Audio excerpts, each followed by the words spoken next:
Good morning প্রিয় বন্ধুরা, কেমন আছো তোমরা? আশা করছি তোমরা সকলে খুব ভালো আছো, আমিও ভালো আছি। আজ অনেকদিন পর আরও একটি ব্লগ নিয়ে তোমাদের সামনে চলে আসলাম।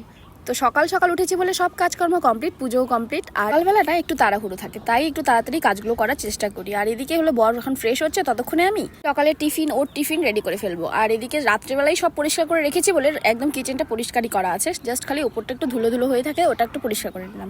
যেদিন রাতে একটু সময় থাকে সেদিন আগের দিনই সবজিগুলো কেটে রাখি, আবার যেদিন সময় থাকে না সেদিন হলো সকালেই কাটি। তো আজকে সকালে আলুটা কেটে নিলাম, আর আলুটা এখন একটু মাখা মাখা করে দেবো। আর দুপুরের জন্য ও আলু সবজি আর একটু রুটি নিয়ে যাবে, আর এখন এটা খেয়ে যাবে এই গোলা রুটিটা। তো বরকে রেডি করে দিলাম টিফিন, এখন ও বেরিয়ে পড়লো। ও চলে যাওয়ার পরে তারপরে একটুখানি দুপুরের দিকে গেছিলাম একটা কারখানায় বাড়ির কাকিমার সাথে। তারপর ওখান থেকে এসে বিকেলবেলা সব কাপড়গুলো পেরে গুছিয়ে রাখছি। কাপড়গুলো একদম শীতে গেছে, আসতে একটু দেরি হয়ে গেছিলো। আর ভিডিওগুলো সময় মতো দিতে পারছি না, ভিডিও করছি কিন্তু ভিডিও সময় মতো দিতে পারছি না, কারণ হলো একটু নেটেরও প্রবলেম হচ্ছে, আর এডিট করার সময় হয়ে উঠছে না ওর জন্য।